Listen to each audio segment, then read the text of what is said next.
Boa noite, paz do Senhor a todos. É uma alegria poder servir vocês com uma pregação de hoje.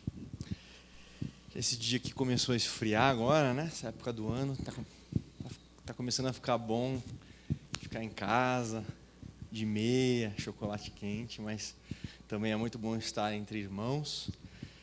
E já que você está aqui, você está no melhor lugar que você poderia estar, pegue a sua Bíblia, esse livro precioso que você tem, e abre em Isaías, capítulo 49.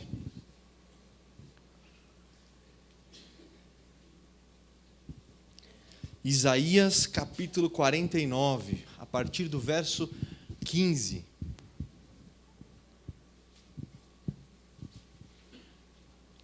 Isaías, o livro do Antigo Testamento que mais fala de Jesus, por isso que Isaías é chamado de profeta messiânico. A curiosidade é que Isaías, ele viveu 700 anos antes de Jesus.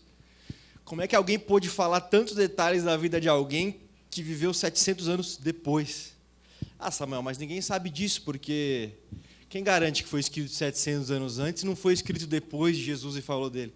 Porque nós temos cópias de pelo menos 200 anos antes de Cristo. Então, existem escritos de pelo menos cópias 200 anos antes de Cristo falando detalhes da vida de Jesus e detalhes da vida de Cristo. Então, Isaías é um livro bastante precioso e diferenciado. Eu convido você a ler o versículo 15. Isaías capítulo 49, versículo 15. Diz assim: acaso pode uma mulher esquecer-se do filho que ainda mama, de sorte que não se compadeça do filho do seu ventre? Mas ainda que esta viesse a se esquecer dele, eu, todavia, não me esquecerei de ti. Eu vou ler de novo esse texto. Acaso pode uma mãe esquecer-se do filho que ainda mama, de sorte que não se compadeça do filho do seu ventre? Mas ainda que esta viesse a se esquecer dele, eu, todavia, não me esquecerei de ti. Essa semana me deparei com uma história que trouxe mais força para esse versículo. Uma história que fez com que eu entendesse esse versículo de uma forma mais profunda. Conta a história de um rapaz que estava apaixonado por uma moça, gamado por uma moça. Só que a moça não dava muita bola para ele, não estava muito afim dele, ele insistindo e fazendo proclamações de amor, e proclamações de paixão e entrega, tudo, e a moça não estava muito afim. E acontece que depois de tanta insistência, aquela moça disse para ele: olha, é o seguinte, eu até toparia um relacionamento com você, mas eu preciso ter certeza que eu sou a mulher mais importante da sua vida. Eu não estou convencida disso. Não, você é mais importante, o amor da minha vida e tal, e todas aquelas palavras de amor. Ela disse: não, eu acho que a sua mãe é mais importante para você do que eu. Não, eu te amo mais, você é mais importante. Não, você vai ter que provar isso para mim. Eu quero que você me traga, então, o coração da sua mãe. Aí você vai ter provado para mim que eu sou a mulher mais importante da sua vida, e assim eu vou tentar algo com você, um relacionamento. Porque eu vou ter certeza que eu vou estar com alguém que me prioriza acima de todas as mulheres.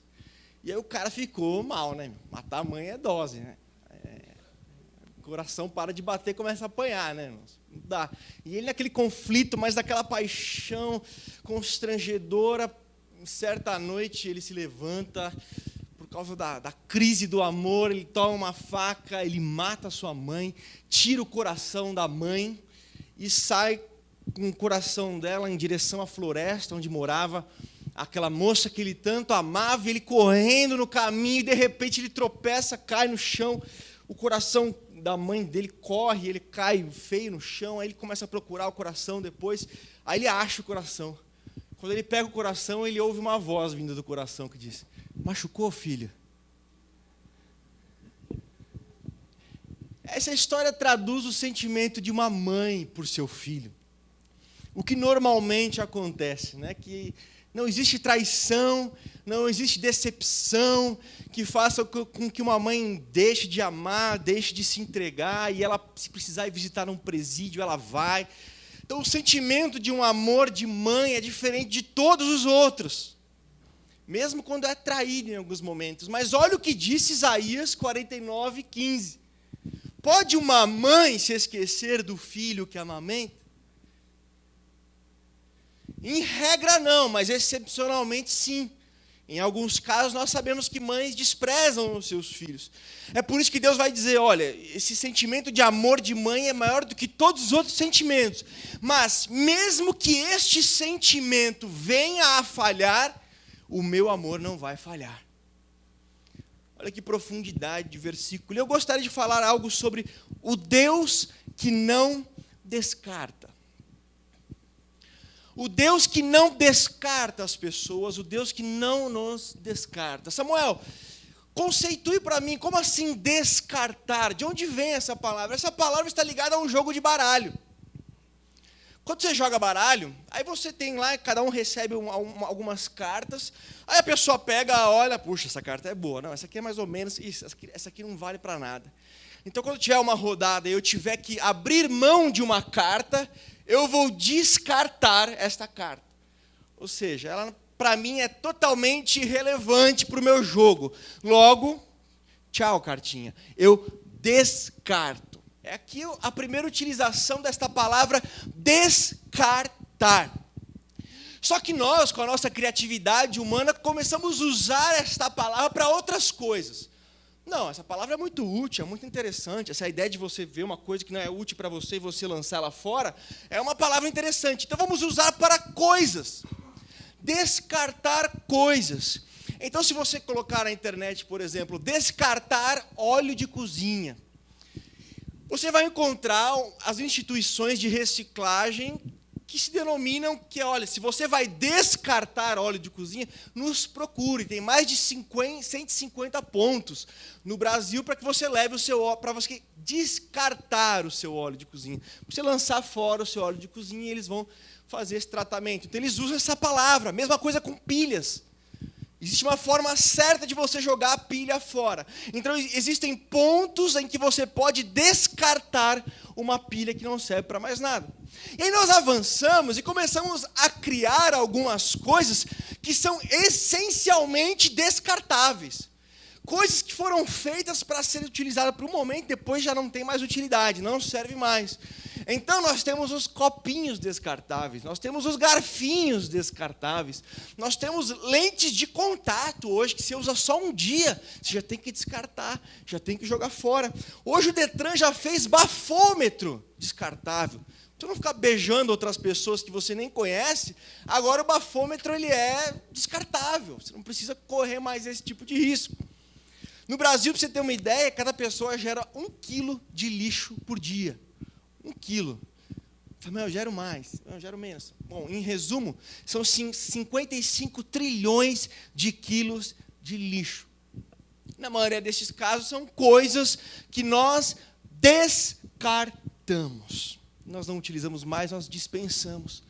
Só que esta palavra, mais do que um jogo de baralho, mais do que coisas, passou a ser utilizada também para pessoas. Pessoas descartáveis. Então, uma empresa vai se reunir e falar, não, ó, esse aqui é descartável. Ou seja, esse aqui não faz diferença se ele está ou se ele não está. Manda embora. Pessoas descartáveis. E depois que a teoria da evolução entrou em moda em muitos segmentos, me parece que as pessoas se tornaram mais descartáveis ainda. Porque se Deus não existe e nós somos simplesmente fruto de uma seleção natural e uma acomodação ao meio ambiente, não há nada de especial no homem, como sempre se creu que ele possui a imagem de Deus. Se o homem é simplesmente isso, como diz Richard Dawkins, talvez o ateu mais famoso do mundo de hoje, ele diz assim, o universo é ermo, frio e vazio. Mas e daí? Como assim, daí? O homem vem do nada, está aqui para nada e vai para lugar nenhum. Emocionante, né? E Richard Dawkins ainda diz, no final, não há nenhum projetista, nenhum propósito, nenhum mal, nenhum bem, nada mais do que a insípida indiferença. Somos máquinas para a propagação de DNA. Só isso. O que ele não explica é como é que o nosso DNA tem tanta informação, mais informação do que todos os 30 volumes da Enciclopédia Britânica. Isso ele não explica de onde veio todo esse desenho, toda essa informação, mas tudo bem. Nosso objetivo aqui hoje não é falar sobre ateísmo. Mas a ética do ateísmo é só os fortes e aqueles que se adaptam sobrevivem. Se você está perdendo é porque você é um perdedor. E se tiver que ser descartado para a continuação dos mais adaptáveis, problema seu. Pior para você. Pior para ti, né, Júlia? Então essa é a ética. Não se adaptou, ficou doente, morreu, o ambiente não foi bom para você. Problema seu, você é descartável. E se pelo avanço você tem que morrer e tem que se acabar, dane-se. Torna-nos descartável. É por isso que um pregador chamado Mark Driscoll disse: deve ser por isso que os ateus não têm grandes canções românticas, bonitas, porque essa perspectiva de vida não gera um grande bater de coração, não gera muito propósito e muita significância. Só que a ética do ateísmo, qual que é? Despreza os que são mais fracos ou os que não se adaptam, dane-se eles. Só que a Bíblia vem e diz totalmente o contrário. Por exemplo, em Isaías capítulo 1, versículo 17, diz assim: aprendei a fazer o bem, praticai o que é reto, ajudai o oprimido, fazei justiça ao órfão, tratai a causa das viúvas. Ou seja, os mais desfavorecidos, as pessoas que não têm capacidade, por exemplo, de sobreviver sozinhas. Pois bem, você que é o mais forte e tal, levante essas pessoas, ajude essas pessoas, eleve a vida dessas pessoas e não as descarte. Só que nós também, além de usarmos nas cartas de baralho, além de usarmos para as coisas e além de usarmos para as pessoas, há um sentimento de ser descartado que paira nos nossos corações e muitas vezes nos corações de cristãos. Falamos agora das pessoas que realmente creem em Deus, creem num Deus pessoal, que se relaciona. Mas às vezes surge no nosso coração um sentimento que nós fomos, de alguma forma ou em algum nível, descartados por Deus.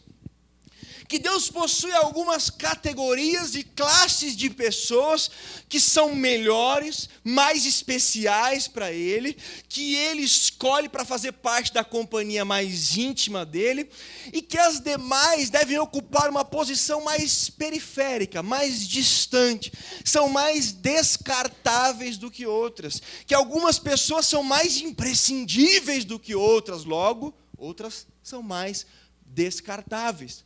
Algumas pessoas, às vezes eu e você, passamos a ter esse sentimento de que Deus estabeleceu algumas classes e categorias e eu não fui enquadrado nas melhores categorias. Eu fui enquadrado em alguma categoria um pouco mais distante do coração de Deus e da intenção de Deus para nós. Só que isso não está longe da Bíblia Sagrada, é por isso que a Bíblia é um livro tão atual. Eu quero te mostrar a história de algumas pessoas que também tiveram esse sentimento. E por que elas tiveram esse sentimento de terem sido descartadas por Deus de alguma forma? E partindo disso, qual foi a resposta de Deus para essas pessoas que se sentiram ou que foram descartadas em algum momento da vida? Eu começo então a falar para você sobre a história de Paulo. Paulo foi descartado, por quê? Porque tinha um passado terrível.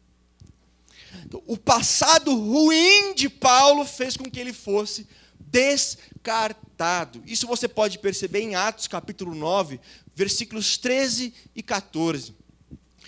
Paulo era um matador de cristãos. Ele prendia cristãos, homens, mulheres, de todo tipo, de todo lugar. Ele perseguia a igreja e tinha ordens para prender e acabar. Por exemplo, na morte de Estevão, Paulo estava lá consentindo, era alguém que tinha autoridade para que Estevão pudesse ser apedrejado naquela situação. Então ele tinha um passado terrível. Só que Deus resolve tratar com Paulo, e Deus resolve ter um relacionamento com Paulo. Aí no texto que eu citei de Atos, capítulo 9, versículos 13 e 14, Deus vai até um homem chamado Ananias, que já era um cristão, já era um discípulo, e fala: Ananias, tem um cara que eu quero que você vá lá falar com ele e vá cuidar dele. Esse cara é Saulo. resumindo a história. O Ananias chega e fala: Deus, eu preciso te avisar umas coisinhas que eu acho que o senhor não sabe. É mesmo, Ananias? O que eu perdi? Qual foi a novidade que eu perdi que eu não estou sabendo? Você não está sabendo, Deus, que esse tal de Saulo aí, ele é um matador de cristãos. Sabe os cristãos, aí o povo pelos quais Jesus morreu e tal. Então, Paulo manda prender todo mundo. Paulo manda matar. Esse Paulo aí, se eu quiser mais informação, eu posso fazer um levantamento de dados mais específico. Mas aí eu explico direitinho para o senhor, viu, Deus? Era uma forma de alguém sendo descartado por causa do passado que tinha. Por causa da folha de antecedentes. E quantos de nós, muitas vezes, não nos sentimos mais desqualificados em relação a Deus por causa do nosso passado? Como disse um jornalista famoso brasileiro, o passado não reconhece o seu lugar. Ele insiste em estar sempre presente.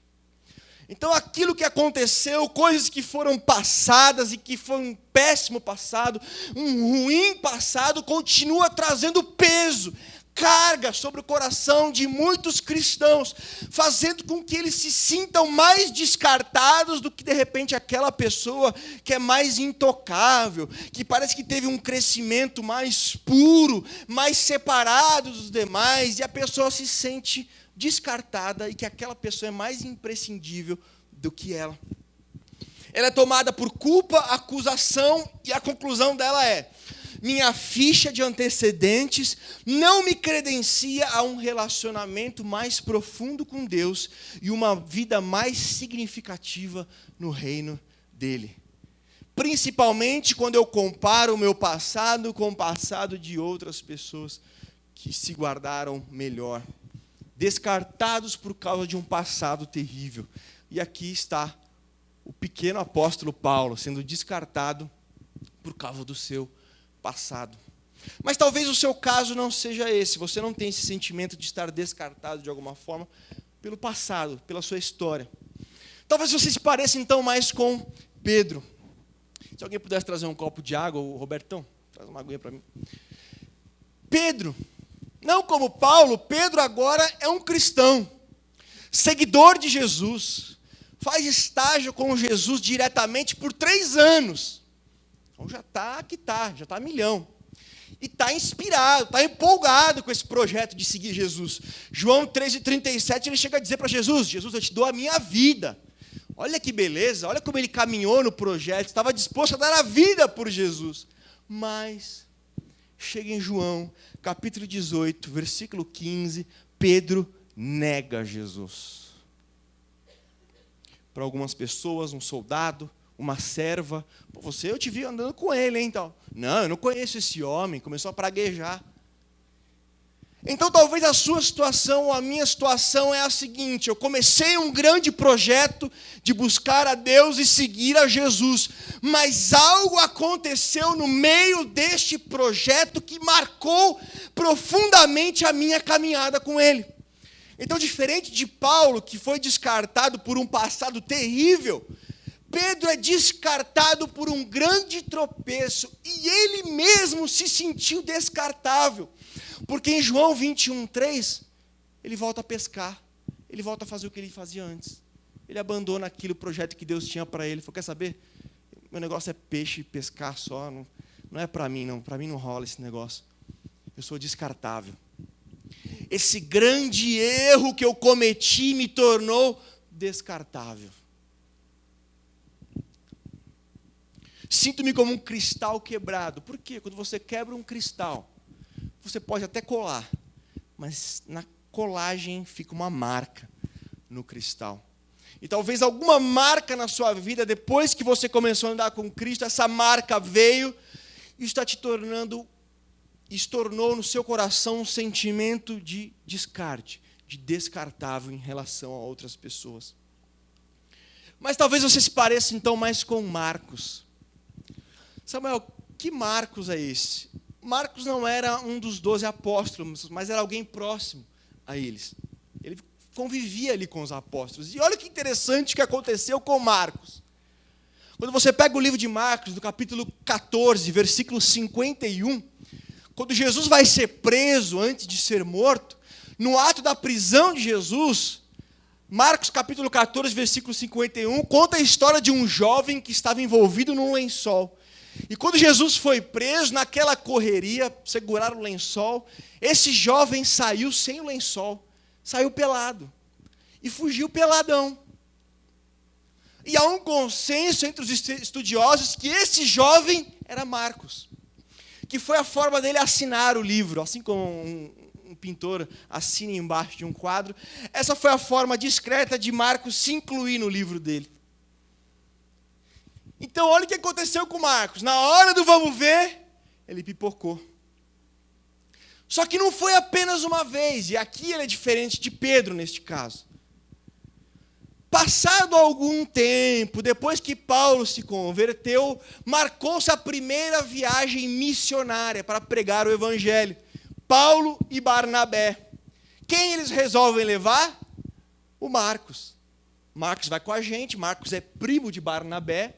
Então, primão, vamos com a gente, viagem missionária, vai ser bom, vamos falar de Jesus, tal, e partem para a viagem missionária. Mas quando chega em Atos, capítulo 13, versículo 13, o que Marcos fez? Pipocou de novo.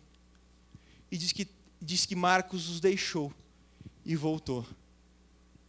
Pô, mas de novo, Marcos? Mas de novo? Já tinha feito isso, eu vou fazer de novo. E olha o que aconteceu. Paulo ficou meio ressentido com isso. Pô, o cara saiu fora bem na hora que a gente estava lá, tal. Pô, não gostei disso não, hein? Aí chegou a hora da segunda viagem missionária. Aí o Barnabé e o Paulo se encontraram. Bom, vamos viajar então, né? O Barnabé, legal. Viu, Paulo? Quanto mais gente for, melhor, né? Paulo, se o time for maior, mais forte, é interessante, né? Então, eu vou levar um cara aí. Ah, vai levar? Ah, legal. Pois é o Marcos. O pula fora? O Marcos pula fora, seu primão? É ele mesmo. Aí Paulo, pois é, mas ele não vai não. Não, ele vai sim, primão. Não, ele não vai. Não, mas vai, não vai, não vai. Este ato fez com que Paulo e Barnabé se separassem e Paulo passasse a viajar com outro homem de Deus chamado Silas. Mas foi uma forma de descarte. Então é um descarte por erros constantes. A mesma falha de novo. Errou de novo nisso. Então algumas lutas que nós não conseguimos vencer por um período e perdemos para ela numa situação e perdemos para ela novamente, faz com que nós sejamos descartáveis de alguma forma pelas pessoas, ou gere em nós um sentimento de descarte. Puxa, eu não consigo vencer isso, é porque eu faço parte daquela outra categoria mais secundária. Entende?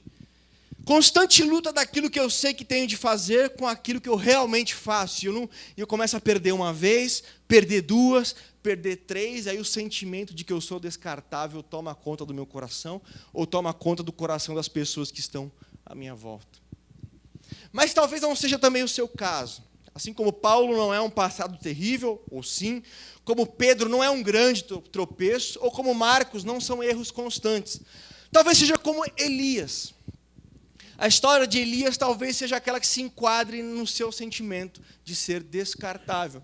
Por que, Samuel? Elias teve uma crise, as coisas não saíram como ele esperava, ele foi se esconder numa caverna. E em 1 Reis, capítulo 19, versículo 4, ele pede para morrer e diz, Deus, tira a minha vida, porque eu não sou melhor do que os meus pais. É o descartável por causa da autocomparação. Eu coloco na minha cabeça que eu tenho que ser igual àquela pessoa. E como eu começo a não alcançar aquilo, eu começo a me sentir descartável, porque eu não sou igualzinho àquela pessoa. Isso me gera frustração. E Elias estava assim, eu olhava para os pais dele, a Bíblia não dá informações sobre os pais de Elias, mas de alguma forma Elias tinha uma expectativa no seu coração de alcançar o mesmo patamar dos seus pais. Só que, segundo ele, isso não estava acontecendo. E isso trouxe a sensação de descartável para ele. Deus, tira a minha vida, não vale nada mesmo, eu não sou igual aos meus pais. Essa autocomparação, eu identifico alguém e eu calculo que eu tenho que ser igual àquela pessoa, e se eu não for, eu passo a ser uma pessoa descartável, como Elias acreditou. Ou em último lugar, a última pessoa que eu quero usar aqui como um exemplo de que se sentiu descartável, é o descartado por causa do tempo. Moisés. Quando você pega em Êxodo, capítulo 4, versículo 10, Moisés já é um homem de 80 anos de idade. Aí Deus chega todo empolgado para ele: Moisés, eu vou usar você para libertar o povo do Egito e tal, e tal, e tal. Sabe o que Moisés vai dizer aqui? No capítulo 10, do versículo 10 do capítulo 4. Deus, eu não sou eloquente, eu sou um homem de língua pesada. Só que aí você vai lá para Atos, capítulo 7, versículo 22, Estevão diz que Moisés era um homem poderoso em palavras e instruído em toda a ciência do Egito. Samuel, há uma contradição aqui, lá está falando que ele era pesado, que ele não era eloquente, era pesado de língua, mas lá em Atos está falando que ele era poderoso em palavras e instruído em toda a ciência do Egito. Os textos estão falando de épocas diferentes. Quando se fala da instrução do Egito, é de quando Moisés morava no Egito, de quando ele deixou o Egito. E ele fez isso quando ele tinha 40 anos de idade, quando ele abandonou o Egito. Agora ele já tem 80 anos de idade. E ele diz para Deus, mais ou menos assim: Deus, quando eu tinha 40, eu falava bem, eu tinha um gás bom. Naquela época era que o Senhor tinha que me usar, não agora. Agora eu já não tenho mais aquela qualidade toda. Minha língua já... Eu estou 40 anos aqui no deserto, aqui eu não exercitei nada, já não consigo nem falar tão bem. Então, Deus, meu tempo passou, usa outra pessoa. Eu sou descartável, Deus. A minha melhor fase, a minha melhor época, a época em que eu mais poderia render de alguma forma, já passou. Então, Senhor, minha língua não rola mais não. Usa outro. Usa alguém que consiga aí cumprir o seu propósito. E às vezes isso acontece conosco com o passar dos anos. Nós colocamos na nossa mente que a melhor fase da nossa vida já passou. E que agora Deus tem que usar outras pessoas, porque eu me tornei descartável. Porque eu não tenho mais a mesma força que antes, eu não tenho mais o mesmo vigor de antes. Então agora Deus usa outras pessoas, porque eu já não tenho mais tanta importância assim. Eu já sou mais descartável. Muitas vezes isso acontece com a idade, mas nem sempre. Algumas pessoas estão têm tantos anos envolvidos com o reino de Deus e ainda são jovens e se sentem assim. Outras não, a idade vai fazendo com que a pessoa comece a se sentir mais descartável. Só que eu gostaria, nesses próximos minutos, de explicar para você a resposta que Deus deu a cada uma dessas situações. Seja no passado terrível de Paulo, seja no grave tropeço de Pedro, sejam nos erros constantes de Marcos, seja na autocomparação frustrada de Elias, ou seja no tempo em que Moisés entendia que já havia passado para ele, e todos estes foram considerados, ou se consideraram de alguma forma descartáveis, Deus, para cada uma das situações, tinha uma resposta.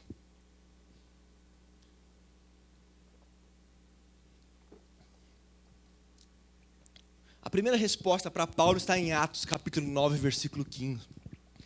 Logo depois que Ananias puxa a FA de Paulo e mostra homicídio, um monte de coisa errada que ele tinha feito, Deus bate um martelo no versículo 15 e vai dizer: o Ananias, ele para mim é um vaso escolhido para fazer algumas coisas, ponto final.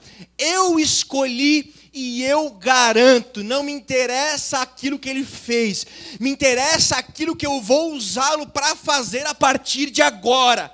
Então é assim que Deus trata com o nosso passado terrível, e que algumas pessoas aqui hoje representaram bem isso, que é a figura do sepultamento, onde fica uma velha vida, e uma nova vida passa a surgir, onde Deus apaga o passado, Ele não se lembra, diz a Bíblia, a forma que a Bíblia descrever como Deus trata com o nosso passado, fala: Ananias, Eu escolhi Paulo e ponto final. Então, querido, creia nisso, independentemente do seu passado, independentemente de quantas folhas tem a sua FA, a sua folha de antecedentes, independentemente do que está nela, a questão é: Deus escolheu você para fazer coisas no reino dele, para usá-lo de alguma forma e se relacionar com você de alguma forma.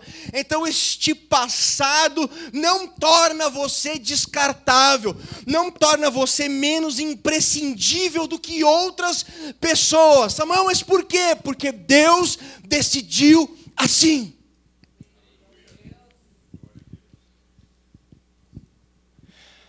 Às vezes, os cristãos são um pouco arrogantes. Samuel, quando você fala dos cristãos, você diz nós? Nós.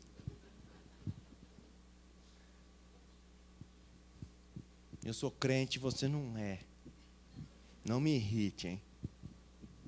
E às vezes isso gera alguma soberba no nosso coração, né? De como se a gente fosse de alguma forma melhor do que quem não é. E a pergunta é, por que isso acontece? A resposta, muitas vezes, da sociedade é fanatismo. São pessoas fanáticas demais, levam muito a sério isso daí de religião, levam muito a sério esse negócio de Bíblia e Jesus. Eu diria que é o contrário. Essa arrogância que acontece é justamente a falta de fanatismo. É justamente a falta de seriedade em relação ao que a Bíblia e Jesus diz. Então, quando uma pessoa age de forma arrogante em nome de Deus, ela não precisa de menos cristianismo, ela precisa de mais cristianismo. Porque, como diz Tim Keller, cristianismo é um mendigo, contando a outros mendigos aonde há comida. E onde há arrogância nisso? Então, não deveria haver. E se existe algo que deve ser corrigido, quando o cristão de alguma forma é arrogante e soberbo, ele está se colocando numa posição onde a Bíblia diz que ele não está, e onde Jesus disse que ele não está. O entendimento tem que ser: eu sou um mendigo que vou contar para outros mendigos aonde há comida, não há espaço para arrogância aqui. Então a pessoa não precisa de menos cristianismo, ela precisa de mais. Ela não precisa ser menos fanática, ela precisa ser mais. Porque a hora que ela for mais e compreender melhor aquilo que ela é e aquilo que a Bíblia diz que ela é, principalmente sem Cristo, não existe espaço para arrogância. Você e eu é diferente o negócio aqui. E olha o que Deus faz com Paulo.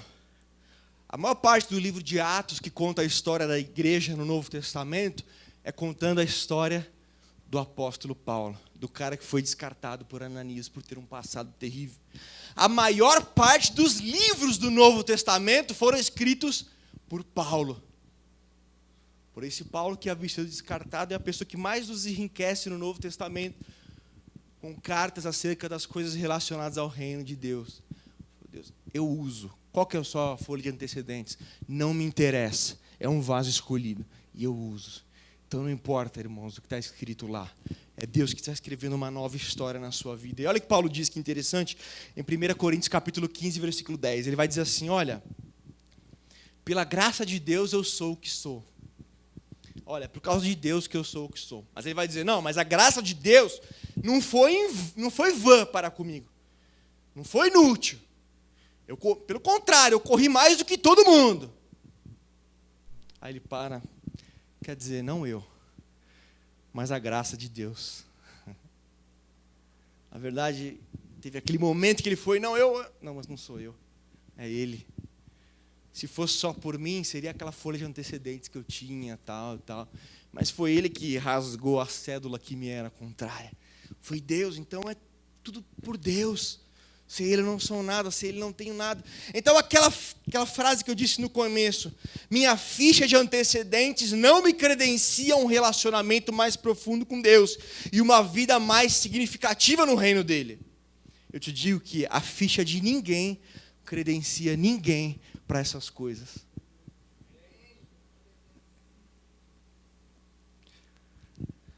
Mas talvez a sua situação é como a de Pedro. Foi um grande tropeço que aconteceu na sua vida. Não é a sua folha de antecedentes. Qual foi a resposta de Deus para Pedro? E a resposta para a sua vida, se você está nessa situação? Foi aquele erro grave que marcou a sua caminhada. Eu levo você a uma conversa entre Jesus e Pedro. Eu já falei disso há 2 anos atrás, mas eu quero repetir. Mas eu já ouvi, mas eu ouvi de novo. É bom repetir, a gente guarda, né? A gente memoriza. Depois que Pedro nega Jesus e aquele constrangimento, Jesus volta ressurreto. Imagino Pedro se escondendo atrás de alguma coisa. Ixi, agora a casa caiu, meu. Aí Jesus falou: Pedrão, vamos conversar? Agora a casa caiu de vez. E aí Jesus chama Pedro para um papo lá a partir de João, capítulo 21, versículo 15. As perguntas que eu faria de repente é: ô Pedro, por que você me negou, hein? 3 anos, meu, investindo em você e você pipoca desse jeito. A pergunta que Jesus fez: ô Pedro, tu me amas? Aí ele usa uma palavra amor que é agapau, o amor ágape. É um amor sacrificial, é um amor mais profundo quando comparado ao amor filéu. Porque Pedro, quando responde à pergunta de Jesus: Senhor, tu sabes que eu te amo, filéu. É como se fosse eu gosto de você. Aquilo que as moças querem morrer, se de repente elas chegam para o cara e falam: eu te amo. Aí ele volta: eu gosto de você. É quase eu odeio você, né? Sai desmoralizada. Mas o diálogo anda por esse caminho. Ô Pedro, você me ama agapau, com aquele amor verdadeiro, profundo, sacrificial? Aí Pedro: Senhor, tu sabes que eu gosto de você. Meu amor não é nem uma Brastemp. Aí Jesus vai perguntar de novo: ô Pedro, tu me amas? Agapau, ágape, amor profundo. Aí Pedro de novo: Senhor, tu sabes que eu gosto de você. Em todas essas vezes, já nas primeiras vezes, Jesus disse: apacenta as minhas ovelhas. Ou seja, não é porque o seu amor não é agapau, é só filéu ainda, que eu vou descartar você, viu, Pedro? Eu não estou descartando você só porque o seu amor não é tudo aquilo que pode ser. Mas aí Jesus perguntou a 3ª vez: Pedro, tu me amas, filéu? Ele usa a palavra para amor que Pedro estava usando.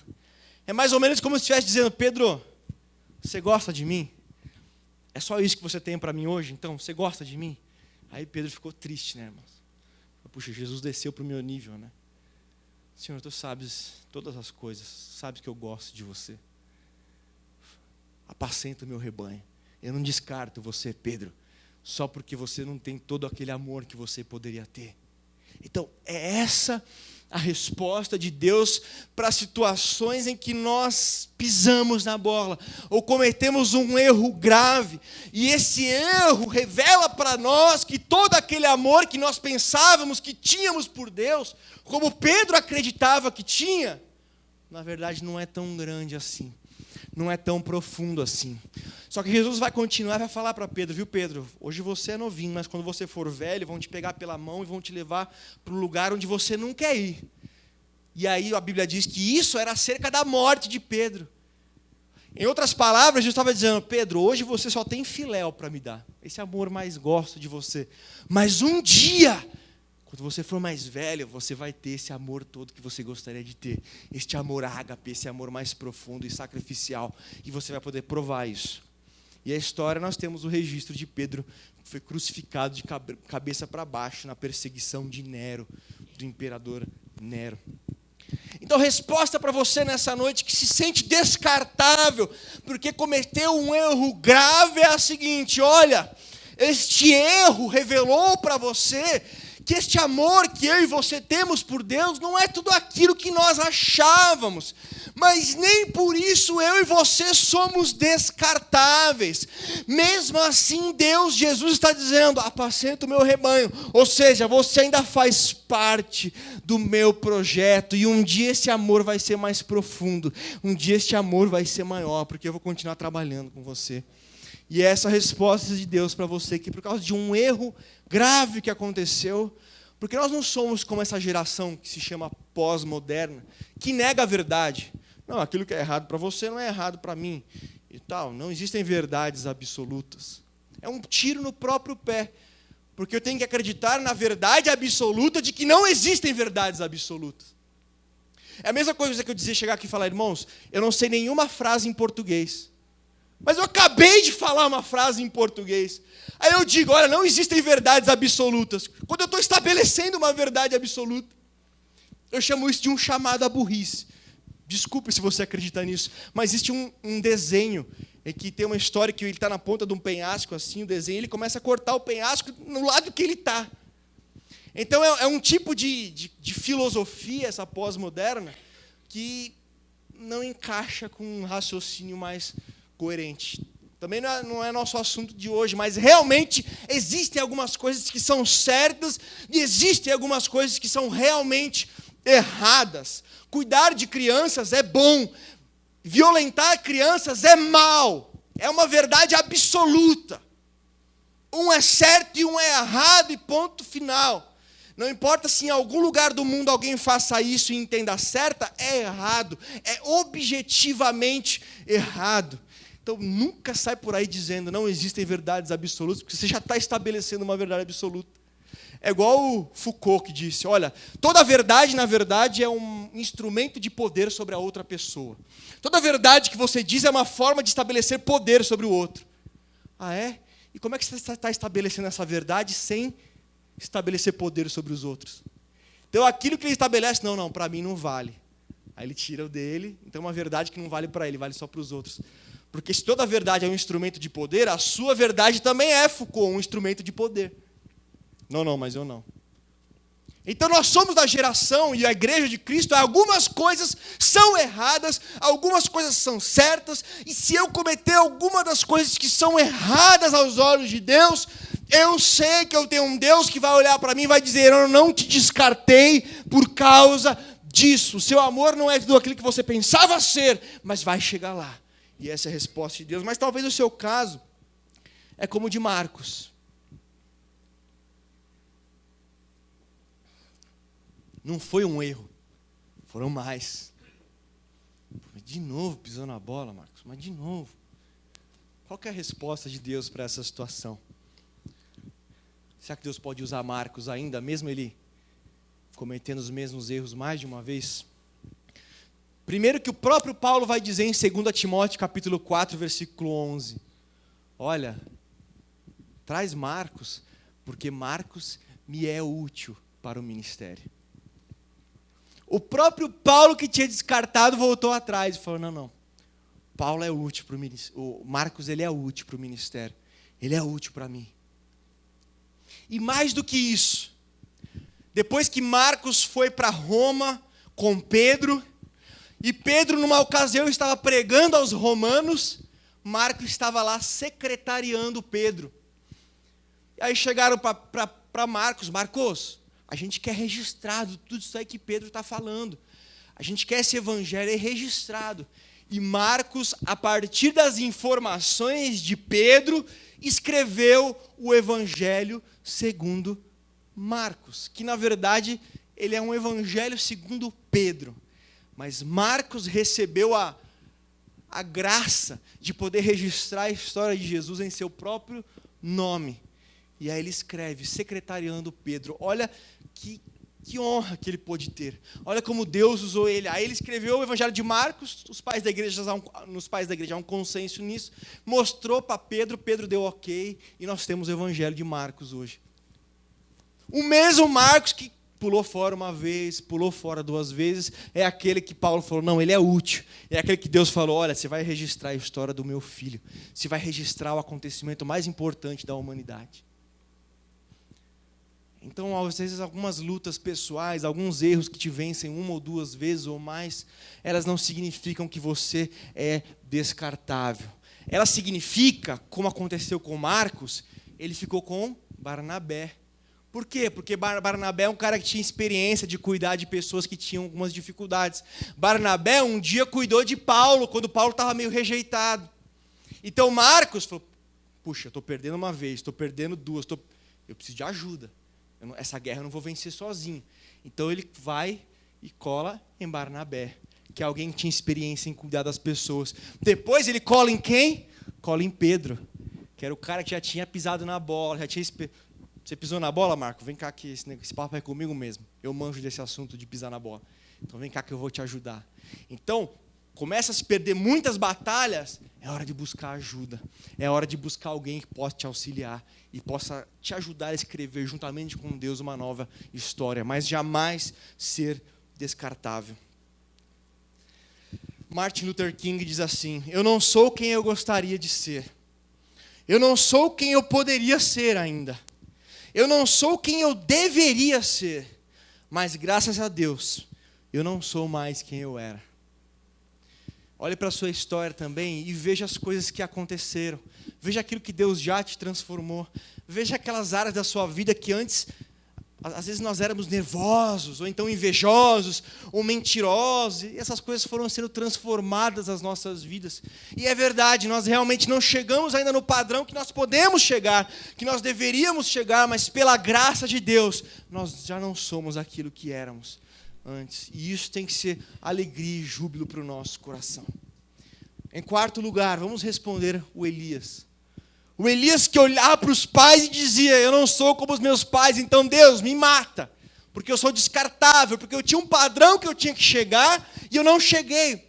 Elias, quem disse que você tinha que chegar naquele padrão dos seus pais? Elias, quem disse que eu quero 2 dos seus pais? Se eu quisesse 2 dos seus pais, Elias, eu tinha criado 2. Sabe, mas Deus não falou isso diretamente, mas olha o que Deus falou para ele.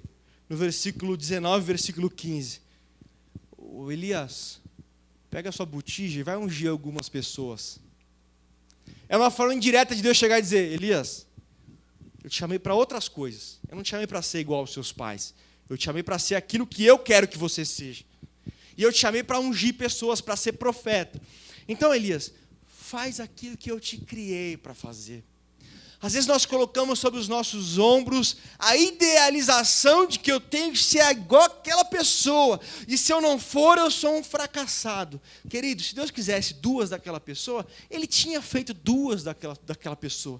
Ele cria todas as coisas, Ele faz todas as coisas do jeito que Ele quer. Mas Ele criou você do seu jeito e às vezes mesmo com as suas limitações, porque é isso que Ele quer e é você que Ele quer usar. Do seu jeito. E não uma pessoa que fica se comparando e sempre querendo ser A ou B e nunca sendo ela mesma. Isso com certeza vai trazer frustração. Isso com certeza vai trazer um sentimento de derrota. Por quê? Porque você não é aquela pessoa. E graças a Deus, porque você não é aquela pessoa. Graças a Deus, porque você é você. Porque é você que Deus quer usar do seu jeito. Então, Deus, Ele meio que parece que Ele muda de assunto, mas Ele não muda de assunto. Na verdade, Ele ratifica algo para Elias. Elias, eu te chamei para algumas coisas, não para ser igual aos seus pais. Pega a sua botija e vamos ungir algumas pessoas aí. Vamos fazer aquilo que eu te chamei para fazer? Então, em nome de Jesus, pare de às vezes querer montar um ideal só que não seja Jesus Cristo e ficar se medindo sempre por aquela pessoa A ou B. Procura aquilo que Deus tem para você, onde Ele te chamou para estar, o que Ele te chamou para fazer. Ô Elias, você não é descartável porque você não é igual àquela pessoa. Pelo contrário, você é especial, você tem um papel, você é relevante porque eu fiz você do seu jeito. Em último lugar, vamos responder a Moisés. Aquele que achava que, não, Deus, meu tempo passou. Usa o pessoal aí que está forte, consegue jogar bola, eu mesmo não consigo nem correr mais, Deus. Usa esse pessoal que está no gás. A resposta para Moisés está em Êxodo capítulo 4, versículo 12. Eu serei com a tua boca. Acaso não fui eu que fiz a boca, Moisés? Ah, Deus, eu não estou eloquente, minha boca está pesada. Não fui eu que fiz a boca. Eu vou ser com a tua boca. A resposta de Deus, então, é: quando o tempo passar, as forças não forem as mesmas, ou algumas qualidades já não forem iguais, Deus vai suprir toda a carência. Então, é uma oportunidade de experimentar mais de Deus. de ser mais capacitado por Deus, de ser mais dependente dEle. E esse é o nosso projeto de vida, dependermos totalmente dEle. Então, se as suas carências aumentaram, se algumas dificuldades aumentaram, e você já se julga com menos qualidade do que antes, é aí que Deus pode suprir mais ainda, e a dependência tem que ser maior dEle. Então, Moisés, você não tem a mesma força, você não fala tão bem mais, tudo bem, eu vou ser com a sua boca. Essa é a diferença, Moisés. Naquela época você não precisava de mim. Hoje você precisa e hoje eu vou suprir. E hoje eu vou suprir. Aquilo que Isaías 40:31 diz: os que esperam no Senhor renovarão as suas forças, subirão com asas como de águia, caminharão e não se fatigarão, correrão e não se cansarão. Por quê? Porque esperam no Senhor. Aquilo que aconteceu com Caleb em Josué capítulo 14, versículo 10. Josué diz: olha, a promessa de Deus por meio de Moisés já faz 45 anos. Hoje eu estou aqui com 85 anos, mas a minha força ainda é a mesma para guerrear, para entrar e para conquistar a terra que Deus tem para nós. Então, quando as nossas forças começam a ir, é aí que a capacitação de Deus começa a aparecer, para dar mais força para aquele que já passou mais tempo do que aquele que está no seu auge do vigor. É isso que Deus faz. Então, em nome de Jesus, querido, creia, você não é descartável. Seja por um passado terrível, seja por um erro grave e terrível, seja por erros constantes, seja por uma autocomparação com alguém, ou seja pelo passar do tempo, isso não tornou você descartável. Deus quer te usar, Deus quer fazer de você os projetos que Ele tem para a sua vida. Então, se erga nessa noite, volte a acreditar que Deus é com você e pode cumprir os sonhos dEle que Ele tem na sua vida. E feche o seu ouvido para palavras que muitas vezes vêm de outras pessoas ou vêm de você mesmo, mas que têm origem maligna. Tem origem no inimigo que quer te fazer uma pessoa inútil, inerte, uma pessoa que não dê frutos, que não seja sal, que não seja luz. E quando vierem esses falares do inimigo, responda com a palavra de Deus, responda com aquilo que a Bíblia diz que você é, com aquilo que a Bíblia diz que você tem, aquilo que a Bíblia diz que você representa. E eu brincava disso quando eu comecei a pregar há 12 anos atrás. Eu pegava frases que o inimigo poderia dizer na nossa mente e pegava um versículo em resposta a isso que o diabo tinha acabado de falar, ou eu mesmo falava para a minha cabeça, ou alguém me falava, eu já tinha o versículo na bala da agulha para responder isso. Então, por exemplo, a lista é um pouco grande, mas eu vou resumir.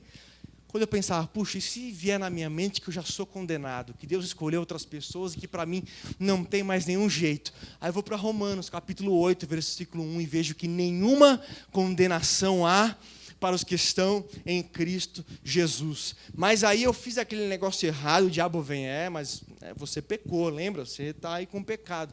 Aí eu pequei, é verdade, mas 1 João capítulo 1, versículo 7, diz que o sangue de Jesus, o Filho de Deus, me purifica de todo pecado. Mas aí ele vai dizer, não, mas é que o problema é o seu pecado. Existem pecados que rolam até, mas o seu pecado é muito grave. O seu pecado não tem mais jeito. Aí eu pego lá Isaías, capítulo 1, versículo 18, e vejo: ainda que os vossos pecados sejam como carmesim, se tornarão brancos como a lã. Ainda que sejam como a escarlata, se tornarão puros e brancos como a neve. Mas ele vai dizer, mas você tomou um tombão, caiu feio na sua caminhada. É verdade, eu caí feio, mas o Salmo 37, versículo 24, diz que ainda que caia, não ficará prostrado. Mas ele vai te dizer, não, mas o problema é que você não caiu uma vez. Você já caiu 2, caiu 3, caiu 4. Pois é, já cai 2, 3 e 4. Mas Provérbios capítulo 24, versículo 16, diz que o justo pode cair até 7 vezes, e das 7 Deus o levantará e o erguerá. Mas ele vai te dizer, não, mas você lembra. O problema é que você pecou e você está aí na sua mente, está na sua memória, e isso incomoda, isso é ruim para a sua mente, né? É verdade, eu pequei e eu lembro que eu pequei. Mas Isaías capítulo 43, versículo 25, Deus diz: eu sou o Senhor que apago as tuas transgressões, e do teu pecado não me lembrarei mais. Mas ele vai te dizer, mas eu sou acusador. Você viu na Bíblia, está aí na Bíblia que você está citando, Eu sou acusador profissional, eu tenho carteirinha aqui de acusador, tal, fiz faculdade de anos de história, eu vou te acusar. Você fez o que é errado, eu vou te acusar. Ah, você vai me acusar? Então tudo bem. 1 João, capítulo 2, versículo 1 vai dizer: olha, filhinhos, essas coisas eu vos escrevo para que vocês não pequem. Todavia, se alguém pecar, tendes um advogado junto ao Pai, Jesus Cristo. Então, se quiser me acusar, vai falar com o meu advogado primeiro. Nem liga mais para mim. Não, mas eu vou preparar planos para te destruir. Eu vou preparar umas artimanhas pesadas para te destruir. Ah, você vai preparar uns planos legais aí? Pois é, mas 1 João capítulo 3, versículo 8, diz que para isso se manifestou o Filho de Deus, para desfazer as obras do diabo. Mas você está sozinho. Isso vale para o seu irmão, que Deus está com ele, mas Deus não está com você. Você está sozinho. Aí você vai para Isaías capítulo 43, versículo 2. Quando passares pelas águas, eu serei contigo. Quando passares pelos rios, eles não te cobrirão. Quando passares pelo fogo, ele não te queimará, e nem chama alguma arderá em ti. Mas o seu caso não tem mais jeito. É que você, virou perda total. Sabe o carro quando bate da perda total? Pois é, mas Isaías capítulo 43, versículo 13 diz que para Deus nada é impossível. Operando Ele, quem impedirá? O problema é que Deus prometeu, mas para você Ele não vai cumprir. Ele não vai cumprir, mas Jeremias capítulo 1, versículo 12 diz: Deus vela em fazer cumprir a sua palavra. Mas isso é para quem é importante para Deus. E você não é importante. Isso é para quem Deus gosta. Isso é para uma classe. Isso é para uma categoria. Lembra o que Samuel falou da categoria que está mais próximo? Pois é, mas é que essa questão de categoria, o versículo da pregação já responde. Isaías capítulo 49, versículo 15. Pode uma mãe se esquecer do seu filho? Até pode, mas mesmo que uma mãe se esqueça, eu, Senhor, não me esquecerei de ti. Vamos ficar de pé em nome de Jesus. Eu não sei se você entrou aqui com uma sensação e um sentimento de ser descartável diante de Deus.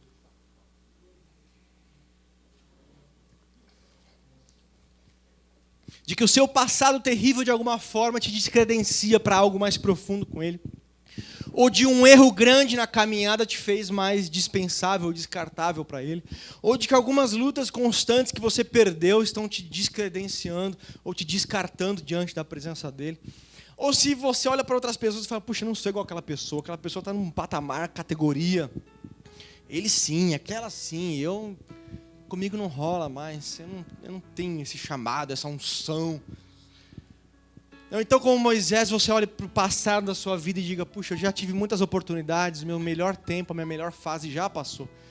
E hoje eu já não posso oferecer mais para Deus o melhor que eu tenho. Então eu sou mais descartável do que outras pessoas. Eu gostaria que você abaixasse sua cabeça, fechasse seus olhos, por favor.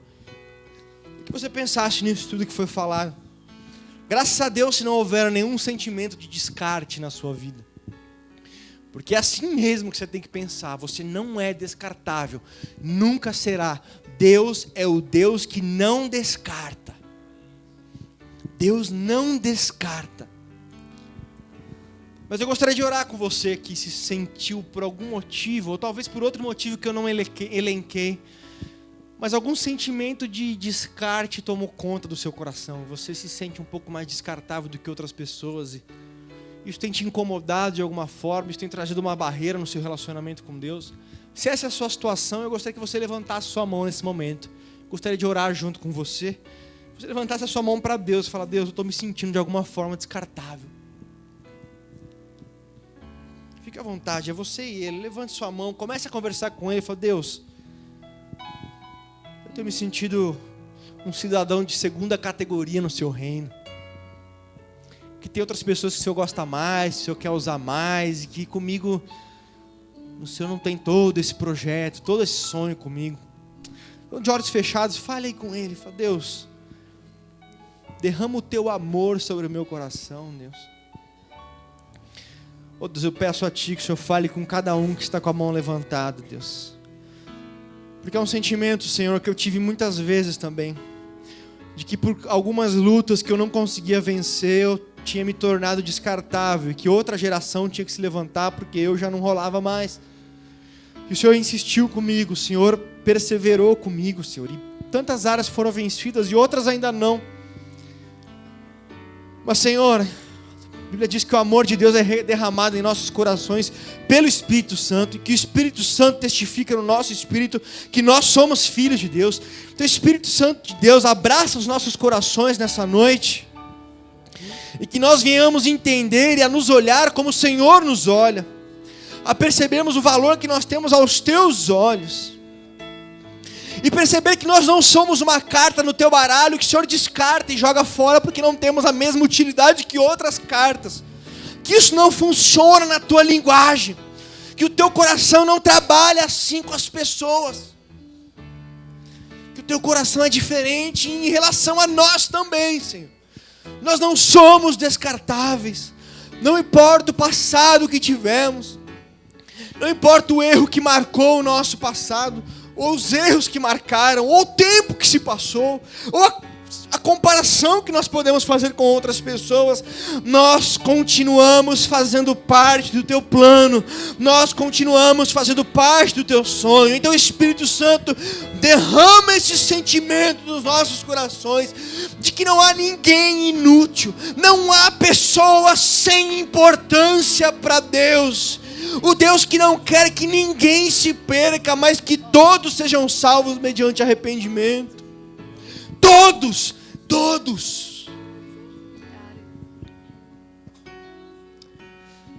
Vamos cantar este cântico. Ele diz que o nosso Deus é um Deus de promessa, é um Deus de alianças.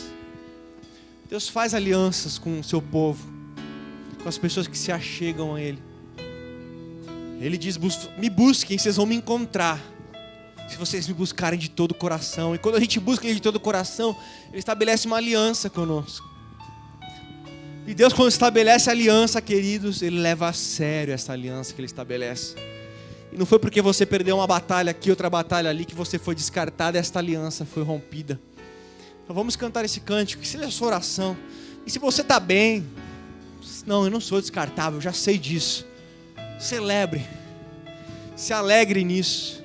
Essa palavra veio na minha mente, sabe quando? Era sexta-feira, meia-noite, eu estava deitado na cama. Eu comecei a dar graças a Deus porque Ele não me descartou. Mesmo eu tendo perdido tanta coisa, mesmo não sendo tudo aquilo que eu poderia ser, Deus insistiu, sempre insistiu comigo. Aí me veio essa ideia: eu não sou descartável. Se Deus está insistindo comigo é porque eu não sou descartável. Porque Deus poderia pegar outra pessoa e fazer aquilo que Ele quer fazer. Então você não é descartável, nós não somos descartáveis. Eu comecei a celebrar isso.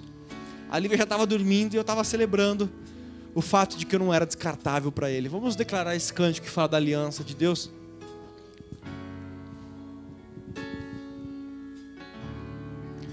Sei que os teus olhos, sempre atentos, permanecem em mim.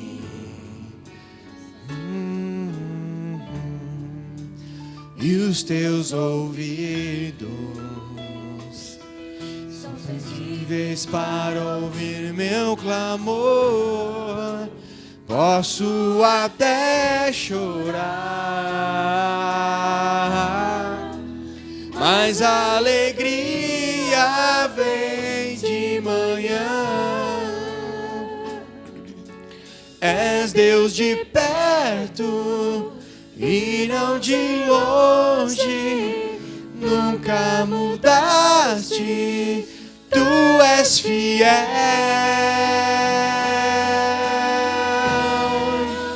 Deus de alianças, Deus de promessa, Deus que não é homem pra mentir. Tudo pode passar, tudo pode mudar, mas tua palavra vai se cumprir. Sei que os teus olhos, sempre atentos, permanecem em mim. Porque eu não sou descartável. E os teus ouvidos estão sensíveis para ouvir meu clamor. Posso até chorar,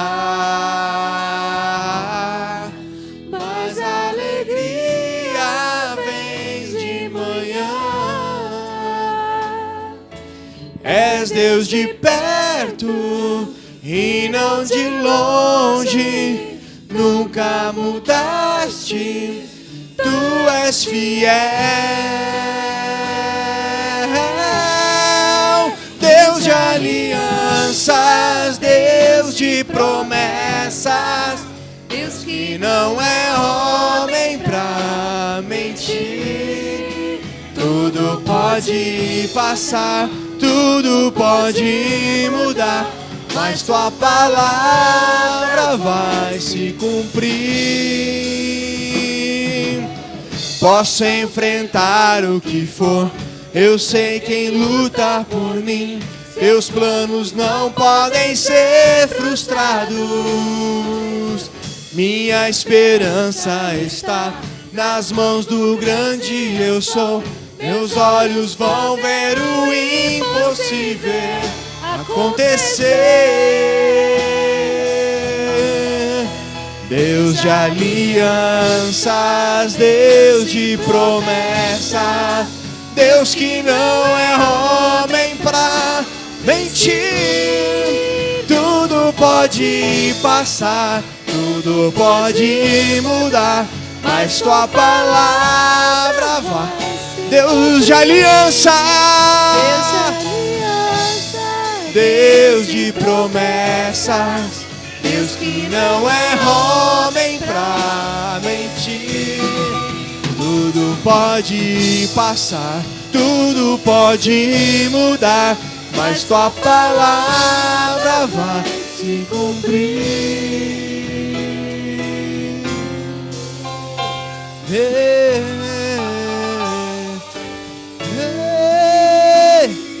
Aleluia, aleluia.